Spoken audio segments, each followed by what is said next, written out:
अस्सलाम वालेकुम students, welcome to my YouTube channel VU shall lecture for VU students from Hafza Zafar. तो कैसे सब स्टूडेंट्स, उम्मीद करती हूँ सब खैरियत से होंगे। अल्लाह पाक आपको हिफ्ज़-ओ-मान में रखे और तरक्की अता करें, आमीन। तो स्टूडेंट्स, कल मैंने फिजिक्स 101 का लेक्चर जो है उसकी वीडियो बना के अपलोड की थी। होप सो आपको उस लेक्चर में से हर चीज़ का कंसेप्ट क्लियर हो गया होगा, समझ आ गई होगी कि क्या करने वाली चीज़ें थी, क्या अहम नहीं थी। अदरवाइज़ अगर आपको फिर भी नहीं किसी क्वेश्चन का डाउट है या कोई फार्मूले का नहीं पता चला तो आप कमेंट बॉक्स में मुझसे पूछ सकते हैं, बट होप्स हो कि आपको समझ आ गई होगी। ठीक है, तो आज जो है हम फिजिक्स 101 का लेसन नंबर 2 जो है वो डिस्कस करने जा रहे हैं, काइनेमेटिक्स। ठीक है, काइनेमेटिक्स ये आपने फिजिक्स की जो 9th क्लास की बुक है उसमें भी सुना होगा जिक्र काफ़ी। ये वही चीज़ें हैं जो हम पढ़ते आ रहे हैं। ठीक है, अगर हमने शुरू से इनको समझा हुआ पढ़ा हुआ तो हमें अब मुश्किल नहीं हो सकती। ठीक है, तो अगेन हम जो है इसको पढ़ लेते हैं। तो स्टूडेंट्स, लेक्चर स्टार्ट करने से मेरी आपसे रिक्वेस्ट है कि मेरे चैनल को सब्सक्राइब कर दें, साथ में बेल आइकन का जो ऑप्शन है उसको भी क्लिक कर दें ताकि मेरी हर नई वीडियो लेक्चर की वीडियो का नोटिफिकेशन सबसे पहले आपके पास हो। ठीक है स्टूडेंट्स, और चलें टाइम वेस्ट नहीं करते, हम अपना लेक्चर जो है कंटिन्यू करते हैं। x into t is called displacement and it denotes the position of a body at time। सबसे पहले मैं ये जो डिस्प्लेसमेंट की डेफिनेशन मैं आपको बाद में बताऊंगी काइनेमेटिक्स होती क्या है, जिसके बारे में हम पढ़ रहे हैं। जो लेसन का नेम है उसके बारे में हमें पता होना चाहिए कि ये होती क्या है, काइनेमेटिक्स होती क्या है। ये इसकी मैं आपको डेफिनेशन बता देती हूँ, ये अपनी हैंड आउट में आप जो है नोट कर लें। जो है इसकी definition, that is the branch of mechanics concerned with the motion of objects, the branch of mechanics concerned with the motion of object without reference to the forces which cause the motion। ठीक है, कि branch की ऐसी mechanics, मतलब mechanics की ऐसी branch है जो किससे कंसर्न करती है, with the motion of object. एक ऑब्जेक्ट है कोई बॉडी या उसकी मोशन से, ठीक है, उसकी हरकत से, बगैर किसी रेफरेंस के, बगैर फोर्सेस के रेफरेंस के, जो कि कॉज करती हो, वजह बनती हो, बायस बनती हो किसका, मोशन की।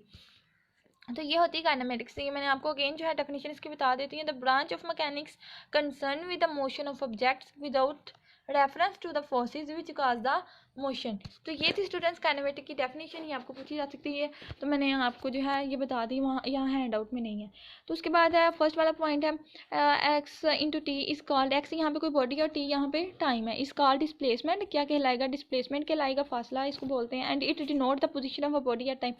तो ये एक जो बॉडी की पोजीशन होती है एक ख़ास टाइम पे जो है उसको डिनोट करती है, ज़ाहिर करती है। ठीक है, अगर आपको डेफिनेशन आती है डिस्प्लेसमेंट की, लेकिन देखिए मैं आपको डिस्प्लेसमेंट को ओवरऑल बताती हूँ, इसका कंसेप्ट क्या है। कोई बॉडी है, दो बॉडीज़ हैं आपस में।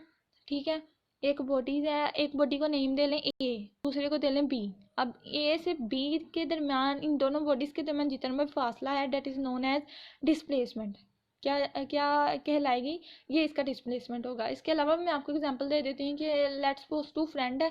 ठीक है, एक आप है और एक आपके साथ आपका एक और दोस्त खड़ा हुआ है, और आप जो है थोड़े डिस्टेंस से खड़े हुए हैं, फासले में खड़े हुए हैं। ठीक है, तो आपसे लेकर उसके आपके दोस्त तक जितना भी फासला है आप दोनों के दरमियान, that is known as displacement. ठीक है, इसको बोलते हैं डिस्प्लेसमेंट फासला। ठीक है, तो होप्स हो के कंसेप्ट से आपको समझ आ गई होगी। बाकी इसकी डेफिनेशन आपने ये लिखनी है कि x into t is called displacement and it denote the position of a body at a time. If the displacement is positive, displacement कब पॉजिटिव होगा, देन ये देखें, if the displacement is positive then that body is to the right of the chosen origin. अगर body जो है एक let's suppose एक reason है, ठीक है, बॉडी अगर उसकी राइट साइड पे है तो वो क्या होगी, डिस्प्लेसमेंट पॉजिटिव होगा। ठीक है, एंड इफ़ नेगेटिव, नेगेटिव कब होगा, then it is to the left. अगर जो है बॉडी जो है ओरिजिन के लेफ्ट साइड पे है। ये आपने याद रखना है, एमसीक्यू कि उसके लिए आ सकते हैं कि कब जो है बॉडी जो है वो नेगेटिव या फिर पॉजिटिव, सॉरी डिस्प्लेसमेंट पॉजिटिव या नेगेटिव होगा जब वो लेफ्ट एंड राइट होंगे। तो ये थी एक डेफिनेशन, और सॉरी 2 डेफिनेशन मैंने बताई, काइनेमेटिक्स अपने से मैंने आपको बताई हैं। उसके बाद जो है डिस्प्लेसमेंट, इसकी डेफिनेशन ये फर्स्ट लाइन में ही है, एट अ टाइम यहाँ तक। बाकी ये एक नीचे एमसीक्यूज के लिए। ठीक है, आगे आज सेकंड पॉइंट है, if a body is moving with average speed v then in time t it will cover a distance t is equal to v t. अगर एक बॉडी है मूव कर रही है, हरकत कर रही है, इज मूविंग मतलब हरकत कर रही विद एवरेज स्पीड वी, अपनी एवरेज स्पीड वी के साथ, देन इन टाइम टी, अपने टाइम टी में it will cover a distance, तो ये एक फासला कवर करेगी, ठीक है, जो कि किसके इक्वल होगा, d is equal to v t. अगर तो आपने डिस्टेंस मालूम करना है, आपको आ जाता है फाइंड आ डिस्टेंस, आपको वैल्यू दी होगी, आपने डिस्टेंस मालूम करना है यानी डी फासला मालूम करना है, तो आपने ये फार्मूला लगाना है। और ये फार्मूला किस चीज़ के लिए आगे पढ़ते हैं हम, but in fact the speed of a car change from time to time, and so one should limit the use of this formula to small time difference only। ये formula कब use होगा, to use of this formula to small time difference only, सिर्फ कम से कम फासले के लिए ये formula use होगा। ये नहीं कि ज़्यादा फासला, ज़्यादा डिस्टेंस मालूम करना है हमने तो हम क्या करेंगे, ये फार्मूला पुट करेंगे, नहीं, ये कम से कम फासले के लिए फार्मूला पुट होगा, ठीक हो गया। तो ये है डिस्टेंस के लिए फार्मूला। आपने ये आपको वैल्यू दी होगी वी एंड सॉरी वी होता है यहाँ पे स्पीड और टी जो है टाइम, इन दोनों की वैल्यू दी होगी, आपने इनको मल्टीप्लाई कर देना तो आपके पास डिस्टेंस आ जाएगा। आगे समझ स्टूडेंट ये था इसमें। बाकी ये फार्मूला एवरेज स्पीड का कि आपने एवरेज स्पीड मालूम करनी है तो क्या फार्मूला होगा, average speed is equal to distance travel in time delta t. ये जो ट्राइंगल की उन्होंने बताई हुई है ना, इधर बनाई हुई है ट्राइंगल, इसको डेल्टा टी बोलते हैं, ठीक है। डेल्टा मीन तब्दीली, चेंजिंग, टी टाइम में, ठीक है, तो डिवाइडेड बाय डेल्टा टी। ये इसकी जितना भी एक बॉडी ने डिस्टेंस ट्रैवल किया, जितना भी एक बॉडी ने सफ़र अपना तय किया उस वो वाला टाइम, ठीक है, और उस डिवाइडेड बाय जो उसका टोटल टाइम होगा उसको डिवाइड करेंगे तो आपके पास वो एवरेज स्पीड मिल जाएगी। स्टूडेंट्स आपको समझ आ गई है, आ गई होगी मेरे ख्याल से, बिकॉज कि यहाँ पे कुछ मुश्किल नहीं था। मैंने आपको बताया कि अगर कम से कम फासला मालूम करना है तो d is equal to v t लगाएंगे, अगर आपने एवरेज स्पीड मालूम करनी है तो that is distance travel in time del by del t, इसका टोटल टाइम। तो ये हो गया सेकंड इसका पॉइंट, समझ आ गई, क्लियर हो गया। थर्ड वाला पढ़ लेते हैं, we define instantaneous velocity at any time t as. Instantaneous velocity का पता है किसी को, ये काफ़ी मतलब हाँ पढ़ चुके हैं लेकिन अभी जो है रिमेंबर नहीं है हमें, तो इसलिए मैं आपको इंस्टेंटेनियस वेलोसिटी की भी डेफिनेशन बता देती हूँ। अगर इसके बारे में पूछा जाता है तो आप ये नोट कर लें, आपको इंस्टेंटेनियस वेलोसिटी की डेफिनेशन आनी चाहिए, पता होना चाहिए कौन सी क्वांटिटी है, वेक्टर है या स्केलर है, या इसका यूनिट क्या है, या इसकी डायमेंशन क्या है, ठीक है। तो ये अगर आपको याद होगा तो आपके 2 या 3 मार्क्स जो हैं पक्के हो जाएंगे, ठीक है। तो आपने सबसे पहले इंस्टेंटेनियस वेलोसिटी की डेफिनेशन लिखनी है। आपने कहना है instantaneous velocity is the velocity of an object in motion at a specific point in time, ठीक हो गया। मैं अगेन बता रही हूँ, आप नोट कर लें, instantaneous velocity is the velocity of an object in motion at a specific point in time. The SI unit of, SI mean system international, ठीक है, the SI unit of instantaneous velocity is metre per second, ठीक है। Metre per second इसका unit है। नीचे आपने एक और पॉइंट बनाकर लिखना है, it is a vector quantity. तो आपके 2 मार्क्स जो हैं, जितने भी क्वेश्चन आएगा, जितने मार्क्स का भी ये पक्का हो जाएगा, मतलब आपका डन हो जाएगा ये क्वेश्चन, ठीक हो गया स्टूडेंट्स। उसके बाद ये v is equal to x into t two minus x into t one divided by t two minus t one. इसका मतलब यहाँ पे t जो है टाइम को रिप्रेजेंट करता है, x जो है बॉडीज़ को रिप्रेजेंट करती है, कोई बॉडी है, ठीक है, और v जो है यहाँ पे स्पीड को, सॉरी ये वेलोसिटी को, ये इंस्टेंटेनियस वेलोसिटी जो है इसका फार्मूला अपने याद रखना है। x इंटू मतलब x जो हमारे पास वैल्यू होगी वो किसी बॉडी की वैल्यू वो पुट करेंगे, into t two time two की जो वैल्यू होगी वो अंदर पुट करेंगे, माइनस एक्स की जो वैल्यू होगी फिर वो बाहर पुट करेंगे, टी वन यानी टाइम वन जितना होगा वो पुट करेंगे, divided by t two minus t one वाली वैल्यू पुट करेंगे दोनों की। फिर आगे अगेन इनको जो है सोल्व करेंगे कि x को t2 से टाइम 2 से आपने मल्टीप्लाई करना है माइनस करके, फिर x को t1 से मल्टीप्लाई करना है, ठीक है। इनका जो आंसर आएगा मतलब ऊपर इनको मल्टीप्लाई करना है, माइनस सेंटर में रह जाएगा, फिर नीचे जो है अगेन t2 में से माइनस t1 कर लेना, जो आंसर होगा अगेन इनको सोल्व करना है। फिर ऐसे ही इन दोनों का आप मल्टीप्लाई करके देख लेना जो आपका आंसर आएगा। तो del x divided by del t मतलब टाइम में तब्दीली और बॉडी में भी तब्दीली आई, डिस्प्लेसमेंट फासले में, ठीक हो गया। तो ये है हमारे पास थर्ड पॉइंट था इंस्टेंटेनियस वेलोसिटी की, इसके मैंने बहुत अच्छे से आपको डिस्क्राइब कर दिया कि इंस्टेंटेनियस वेलोसिटी की डेफिनेशन क्या थी, it is a vector quantity, और इसका यूनिट क्या है, मीटर पर सेकेंड है, ठीक हो गया। तो ये था यहाँ पे, और साथ में ये इसका फार्मूला याद रखना है बस, और कुछ भी इसमें ज़रूरी नहीं था, मैंने बता दिया जो अहम था, ठीक है। और सो इसकी भी समझ आ गई होगी, इस पॉइंट की भी क्लियर हो गया होगा। अच्छा, उसके बाद here del x and del t are both very small quantity that tend to zero but their ratio we does नहीं। ये जो डायग्राम इससे आपको समझ आएगा। देखिए ये एक उन्होंने डायग्राम बनाई हुई है, ठीक है। एक तरफ उन्होंने x1 x2 और सेंटर में उन्होंने क्या शो करवाया है, डेल एक्स, डेल यानी चेंजिंग एक्स यानी डिस्प्लेसमेंट में या फिर किसी बॉडी में लगा लें आप, ठीक है।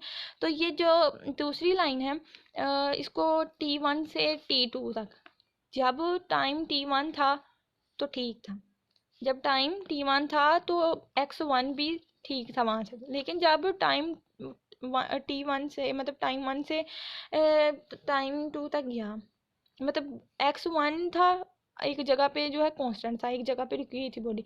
जब x1 से x2 बॉडी ने मूव किया, ठीक है, तो टाइम भी t1 से t2 हो गया, मतलब टाइम भी चेंज हो गया, टाइम में भी तब्दीली आई, इस वजह से उन्होंने डेल टी लगाया हुआ है। इसी तरह से जब बॉडी ने मूव किया तो बॉडी में भी तब्दीली आई, चेंजिंग आई, तो डेल एक्स उन्होंने कर दी।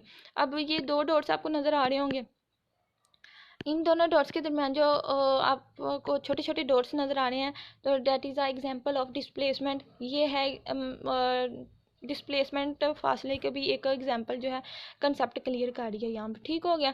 तो उसने कहा है कि यहाँ पे जो डेल एक्स और डेल टी है वेरी स्मॉल, बहुत कम क्वांटिटी है, बहुत छोटी क्वांटिटीज़ हैं, लेकिन ये क्या करती हैं 10 to 0 but their ratio we does not, उनकी जो रेशियो है, उनकी जो स्पीड है वो नहीं है कम। ये था और कुछ भी नहीं है इसमें ज़रूरी, आगे होगी समझ। बाकी है टॉपिक उसके बाद 4 वाला पॉइंट है, just as we have define velocity as the rate of change of distance, similarly we can define instantaneous acceleration at any time t as. अब यहाँ पे डेफिनेशन आपको पूछी जा सकती है वेलोसिटी की, तो हम velocity as the rate of change of distance, velocity की क्या डेफिनेशन है, velocity the velocity as the rate of change of distance, के डिस्टेंस के चेंज होने का जो रेट होता है, अगर डिस्टेंस हमारा चेंज होगा तो क्या होगा, वेलोसिटी भी चेंज होगी। Similarly we can define instantaneous acceleration at any time t as. तो जो इंस्टेंटेनियस वेलोसिटी बनी थी, लेकिन इंस्टेंटेनियस वेलोसिटी पड़ी थी ना, तो उसका फार्मूला ये था, v से ज़्यादा हो रहा था, ठीक है ऊपर। लेकिन अब इंस्टेंटेनियस एक्सेलरेशन भी आ गया यहाँ पे, तो उसका फार्मूला क्या है, a इज इक्वल टू ए जो है वो शो करवा रहे हैं हमें एक्सेलरेशन को, instantaneous acceleration is equal to v into t2 minus v into t1 divided by t2 में से माइनस t1, मतलब टाइम 2 में से माइनस टाइम 1 कर देना, तो is equal to del v divided by del t. तो आपके पास जब वैल्यू पुट करेंगे फार्मूलाज में तो आपके पास आंसर आ जाएगा, ठीक है। Here del v and del t are both very small quantity that 10 to 0 but their ratio a is not 0। ये कोई इतना ज़रूरी नहीं है, ठीक है। यही था, आपने यहाँ पे क्या याद रखना है, वेलोसिटी की डेफिनेशन है यहाँ पे 4 पॉइंट में, वो हाईलाइट की हुई है, उसके बाद साथ में उसका फार्मूला लिख देना है इंस्टेंटेनियस एक्सेलरेशन का, ठीक हो गया, डन हो गया। उसके बाद नेगेटिव एक्सेलरेशन क्या होता है, नेगेटिव एक्सेलरेशन का भी क्वेश्चन पूछा जा सकता है, व्हाट इज नेगेटिव एक्सेलरेशन, तो आपने कहना है negative acceleration is called deceleration, ठीक है। The speed of a decelerating body decreases with time, जो बॉडी होती है एक बॉडी जो है वो डिक्रीज होगी, कम होगी, किसके साथ, विद टाइम के साथ। ये आपने एमसीक्यूज के लिए याद रखना है कि एक बॉडी जो है वो कब डिक्रीज होती है, विद टाइम, अपने टाइम के साथ। जब टाइम कम होगा तो उसकी जो है बॉडी भी डिक्रीज हो जाएगी, बॉडी की स्पीड भी डिक्रीज हो जाएगी। अगर वो बॉडी टाइम ज़्यादा होगा तो ऑब्वियसली जो हमारे पास बॉडी की वेलोसिटी होगी या कुछ भी डिस्टेंस होगा वो भी ज़्यादा हो जाएगा, ठीक है। द स्पीड ऑफ अ ये है नेगेटिव एक्सेलरेशन की डेफिनेशन। फिर से सुने, negative acceleration is called deceleration, the speed of a decelerating body decreases with time, ये है इसकी डेफिनेशन। बस किसकी, नेगेटिव डिसेलरेशन की डेफिनेशन। 4 पॉइंट क्लियर हो गया। नेक्स्ट चलें। Some student are puzzle by the fact that a body can have a very large acceleration but can be standing still at a given time, in fact it can be moving in the opposite direction to its acceleration. कुछ student जो है वो puzzle हो जाते हैं इस चीज़ में कि बाय द फैक्ट, इस फैक्ट से कि एक बॉडी जो है can have a very large acceleration, उसके पास बहुत ज़्यादा एक्सेलरेशन होता है एक बॉडी पर, but can be standing still at a given time, लेकिन ये तब होता है जब उसके पास जो है टाइम दिया हुआ होता है, ठीक है। इनफैक्ट हकीकत में क्या होता है, it can be moving in the opposite direction, ये मूव कर रही होती है कौन, बॉडी, किसमें, in the opposite direction to its acceleration, अपने एक्सेलरेशन से ये बॉडी जो है, बॉडी कोई भी बॉडी है, ठीक है, वो अपने एक्सेलरेशन से पॉजिटिव डायरेक्शन में मूव कर रही होती है। There is actually nothing strange here because position, यहाँ से जो है दिस मीन दैट स्पेस, यहाँ से कुछ भी नहीं करने वाला, बस ये आपने याद रखना है कि ये जो वेलोसिटी एक्सेलरेशन जो होती हैं ये इंडिपेंडेंट क्वांटिटीज़ होती हैं बस। और from constant speed and body, हाँ जी, तो 6 वाला पॉइंट है for constant speed and a body that is at x is equal to 0 at a time T is equal to, जब हमारे पास टाइम टी था, टाइम 0 था, तो एक्स जो है वो भी 0 था, ठीक है। लेकिन जैसे ही बॉडी मूव की, हमारा टाइम टी से T1, ये नेक्स्ट वाले टॉपिक में बताया हुआ, मैं इधर नहीं है, को भी बताऊंगी, ठीक है। Linearly with the time x directly proportion to t, ये जो साइन बना हुआ है डायरेक्टली प्रोपोर्शनल का, ठीक है। If the body is at position x not at time T is equal to 0 then at time t x is equal to x not v not, ये एक इक्वेशन है, इसके बारे में आपको समझ जाती हूँ मैं क्या है ये चीज़, कि जब हमारे पास time T is equal to 0 था तो एक्स इज इक्वल टू, जो हमारे पास बॉडी थी वो उसकी स्पीड भी 0 थी, ठीक है। लेकिन जैसे ही टाइम टी से T1 हुआ, बॉडी ने ट्रैवल किया, मूव किया, तो वो क्या होगी, ये उसकी वेलोसिटी भी इंक्रीज होगी, स्पीड मतलब उसमें चेंजिंग आ गई, ठीक है। तो वो एक्स नॉट बन गई, टी भी जो है इज इक्वल टू 0 ही रहा, लेकिन वो क्या, उसकी पोजीशन क्या होगी, if the body is at position x not at time T is equal to 0 में, तो then at the time t क्या हो जाएगा, एक्स इज इक्वल टू, तो ये सारा बन जाएगा फॉर्म। ये इतना ज़रूरी नहीं था, वैसे मैंने आपको समझा दिया, ठीक है, इतना पेपर में नहीं आने वाला। For constant acceleration and a body that start from rest at t is equal to 0, we increase linear with the time with if the body has speed v naught at t is equal to then at time t is equal to v, ये कुछ equation है, ये आपको याद रखनी पड़ेगी कि जी हमारे पास जब बॉडी कांस्टेंट हालत में थी, जब मूव नहीं थी गाड़ी, कांस्टेंट क्या होता है, मूव ना करना, किसी चीज़ का स्टॉप होना, ठीक है। जब हमारे पास कोई भी बॉडी है वो कांस्टेंट हालत में थी, तो आप जो है हमारे पास जो टाइम था टी था वो क्या था, 0 था, और इसकी जो इंक्रीज हो गई थी, इसकी जो वेलोसिटी थी, जो स्पीड थी उसकी भी इंक्रीज हो गई थी। इस तरह से ये आपको खुद याद रखने वाले इतने अहम भी नहीं है, लेकिन आपने पढ़ लेने की दफ़ा। We know how far a body moving at constant speed move in time, but what if the body is charging. हाँ जी स्टूडेंट्स, तो यहाँ पे थे 8 वाले पॉइंट पे हम, ये इतना ज़रूरी नहीं है, इसमें बस एक इक्वेशन है, वो मैं हाईलाइट करना भूल गया, आपने खुद अंडरलाइन कर लेनी है अपनी हैंड आउट में, ठीक है। V naught a plus v naught plus a d, ये एक इक्वेशन है, एक फार्मूला है कोई चीज़ का, डिवाइडेड बाई 2, जब हमारी वैल्यूज इस ये आगे नेक्स्ट उन्होंने कैसे किया हुआ, v naught plus a t कैसे किया, x is equal to x naught plus v naught plus a t, ये जो है v naught plus a t, ये उठा के उन्होंने सीधा इधर रख दिया है, ठीक है, और उसके साथ टाइम डिवाइडेड बाई 2। इस तरह से हमें वैल्यूज़ दी होंगी, तो आप हमने इन फार्मूलाज में वैल्यूज़ को पुट करना है, तो क्या होगा, हमारे पास वैल्यूज आती जाएंगी, क्वेश्चन हल होता जाएगा। This formula tell you how far a body move in time t if it move with constant acceleration a and if started position x not at t is equal to 0 with speed v naught. जैसे जैसे position जो है change होती जाएगी, जैसे जैसे body move करेगी time भी चेंज होता जाएगा, ठीक हो गया। ये था, और इसमें कुछ भी ज़रूरी नहीं है, जो था मैंने बता दिया। बाकी आपने ये इक्वेशन जो अच्छे से देख लेनी है, इसको हल कर लेना अपनी कॉपीज़ पे, ठीक है। जब आप हल करेंगे तो आपको समझ जाएगी। मैं यहाँ पे जो है मेरे पास अवेलेबल नहीं है कि मैं बैक जाके मिस वर्ड पे आपको सारा समझा सकूँ, ठीक है। इसके लिए सॉरी स्टूडेंट्स, बाकी ये है इजी मैंने वैसे बता दिया आपको, तो आपने कर लेना ही है, पेपर में आ भी जाए शायद, लेकिन इतना ज़रूरी नहीं लग रहा मुझे, ठीक है। बाकी ये जो we can eliminate time using and arrive at another useful formula that tell us what the final speed will be after the body has traveled a distance equal to, अब जो final speed क्या होगी एक body के travel करने के बाद, ठीक है, और वो डिस्टेंस किसके इक्वल होगा, x माइनस एक्स नॉट के after time t v square is equal to v।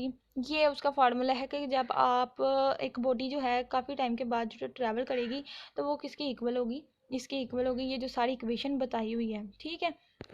10 वाला पॉइंट है वेक्टर्स क्या होते हैं, what is vector, a quantity that has a size as well as direction is called a vector.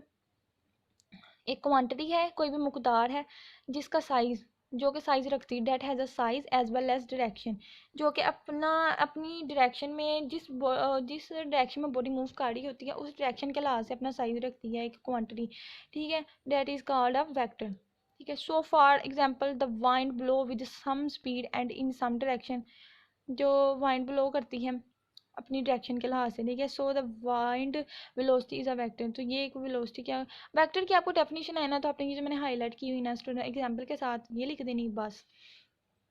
उसके बाद 11 वाला point, if we choose axis then vector is fixed by it component along this axis in one dimension, a vector has only one component in two dimension, a vector has both x and y. अब यहाँ पे देखने वाली चीज़ है कि अगर आपका जो वेक्टर है फिक्स है एक कंपोनेंट के साथ, अगर देखा जाए इन वन डायमेंशन, यहाँ से देखिए इन one dimension a vector has only one component, अगर डायमेंशन एक होगी आपके पास तो आपका वेक्टर जो है हैज़ एक ही कंपोनेंट रखेगा, ठीक है। अगर टू डायमेंशन है तो आपका वेक्टर जो है एक्स एंड वाई भी रख सकता है। इसके अलावा अगर थ्री डायमेंशन है एक्स वाई एंड जी, तो क्या होगा, ये अलोंग होगी इसके एक्स वाई जी एक्सिस के। इसके अलावा भी ज़्यादा भी बन सकते हैं। अब ये जो डायग्राम इससे आपको समझ आएगी ज़्यादा। If we denote a vector r is equal to x into y then r x into, ये उन्होंने बताया हुआ है कि किस तरह से हम अलजेब्रिक के एक्सप्रेशन में अपने फार्मूलाज पुट कर सकते हैं, किस तरह से उनको मल्टीप्लाई कर सकते हैं, ठीक है। तो ये होता है कि एक साइन जो हम दूसरा ले लेते हैं एक्स वाई वाला, दूसरा जो है हम अपना ये जो 1 2 वाली मतलब काउंटिंग वाला ले लेते हैं कुछ इस तरह से, ठीक है। और आपने याद रखना कि r x is equal to किसके होता है, x is equal to r cos theta के, और r y is equal to y is equal to r sine theta के। ये आपके लिए मरूजी में आ सकते हैं बस। और बाकी 13 वाला है, two vector can be added together geometrically, दो जो वेक्टर हैं उसको उनको जमा किया जा सकता है, ऐड किया जा सकता है किस तरह से, ज्योमेट्रिकली तौर पर। जैसे ज्योमेट्री में हम स्केल वगैरह से बनाते हैं ना अपने वेक्टर, उसी तरह की वो बात कर रहे हैं कि दो वेक्टर हैं कोई भी, जैसे कि आपको नज़र आ रहे हैं ये एक दो, सबसे फर्स्ट वाला देखें, ये येलो के बाद वाले नहीं देखने अपने, जो फर्स्ट वाले हैं एक ब्लैक में एक ब्लू में, ठीक है। ये एक वेक्टर, दो वेक्टर है, एक वेक्टर का जो नेम है वो ए है और दूसरे का जो है ब्लू वाले का बी है, ठीक है। इनको हम क्या है ऐड कर सकते हैं ज्योमेट्रिकली। आगे बढ़ते हैं, we take any one vector, हम कोई भी एक वेक्टर ले लेते हैं, move it without changing it direction so that both vector start from the same point and then make a parallelogram. हाँ जी हाँ पैरेललोग्राम, हाँ जी। तो यही है the diagonal of the parallelogram is the resultant, ठीक है। तो कैसे होगा C equal to A plus B, कैसे बना, दो वेक्टर थे ब्लू एंड ब्लैक, एक का नाम ए था एक का नाम बी था, ठीक है। ए प्लस बी, जब इनको आगे से ये येलो एडो बनाया, जब इनको ऐड किया तो कैसे ऐड किया, ए ब्लू की जो है हेड, सॉरी ब्लैक की हेड ब्लू के टेल के साथ, ठीक है। तो जब इस तरह से अगर हमने और भी ऐड करना है तो यहाँ पे डॉट्स, इस वजह से उन्होंने शो दिखाया हुए हैं कि आप थर्ड वाला भी ऐसे ऐड कर सकते हैं। तो इस तरह से हम क्या करते हैं, वो ए प्लस बी हो जाएगा, या फिर इस तरह से रिवर्स मेथड में भी, या तो इस फॉर्म में ओ आर का मतलब होता है, यहाँ ऐसे भी आप बना सकते हैं वेक्टर को ऐड कर सकते हैं, ऐसे भी उनकी जो है चेंजिंग आ सकती है डायरेक्शन में, लेकिन वो इस तरह से ही ऐड होंगे, ठीक है। मतलब एक की हेड दूसरे की टेल, एक की टेल दूसरे की हेड, इस तरह से एक वेक्टर होगा। तो इस तरह से ए प्लस बी आ गई होगी आपको समझ, यही था इसमें किस तरह से हम ऐड कर सकते हैं। Two vector can also be added algebraically, in this case we simply add this at the component of the two vector along each axis separate. So for example two vectors can be put together as 1.5 2.4 plus 1। ये देखिए अब ये वाली example उन्होंने दी हुई थी 1.52, ये किस तरह से उन्होंने ऐड की 2.5, अब कैसे आया है, कैसे आया आपको पता होना चाहिए। देखें ये 2.4 जो था, अब 4 जो है उसका जो 1 जो था 1.4 कैसे आया आपको पता, ये भी चलना चाहिए। देखिए अब MS वर्ड पे तो मैं समझा नहीं सकती, लेकिन ये देखें मैं आपको इधर बताती हूँ। 2.5 जो था 2.4 में से 1 एक ऐड किया 2.5 बन गया, ठीक है। 1.4 कैसे बना, 1 पॉइंट और ये माइनस का एक जो ऑप्शन है उसमें से 5 में से 1 माइनस कर दिया तो 4 बन गया, इस तरह से, ठीक है। तो 1.5 में से -1 किया तो 1.4 बन गया, 2.4 में +1 ऐड किया तो 2.5 बन गया। इस तरह से हमने क्या वेक्टर को ऐड कर लिया। तो ये था स्टूडेंट्स आज का लेक्चर। मैंने हर स्टेप जो है हर एक एक करके जो है सारा कुछ मैंने आपको बताया, एक एक फार्मूला एक एक वर्ड टू वर्ड बढ़ाया, हर चीज़ की मैंने ट्रांसलेशन करके दी है, जो क्वेश्चन बन रहे थे वो भी मैंने आपको बताया, जो क्विज थे वो भी मैंने बताया, ठीक है। तो होप सो कि आपको जो है लेक्चर की समझ आ गई होगी और आपने इसको बहुत ऐसा इंजॉयफुली करके फिज़िक्स को पढ़ना है। बहुत ही ये मज़े की बुक है, वो सुकून से पढ़ने वाली है, ठीक है। कोई इसमें मुश्किल नहीं। पहले आपने ये नहीं सोचना कि ये तो बुक ही बहुत मुश्किल है, नहीं, ये बुक कुछ ज़रा भी मुश्किल नहीं है, बहुत ही ईजी है अगर आप इसको समझ के पढ़ें तो, ठीक है। तो होप्स हो कि आज का लेक्चर जो है आपके लिए काफ़ी हेल्पफुल रहा होगा, तो आपको समझ भी आ गई होगी। इसके अलावा अदरवाइज़ आपको किसी बात की समझ नहीं आई या कोई कंसेप्ट क्लियर नहीं हुआ तो आप मुझे कमेंट बॉक्स में पूछ सकते हैं। अगर आपको लेक्चर पसंद आता तो आप अपना फीडबैक ज़रूर दीजिएगा, क्योंकि मुझे आपके फीडबैक से बहुत सपोर्ट मिलता है, मुझे पता चलता है कि मेरी वीडियो से आपको फ़ायदा हो भी रहा है कि नहीं। तो thank you so much for watching my video, और नेक्स्ट वीडियो भी मैं जल्दी ही लेक्चर्स की अपलोड कर दूँगी मिड एग्ज़ाम से पहले, ठीक है स्टूडेंट्स। तो मिलते हैं नेक्स्ट लेक्चर में, तब तक के लिए अपना बहुत सारा ख्याल रखिएगा। अल्लाह हाफ़िज़ स्टूडेंट्स।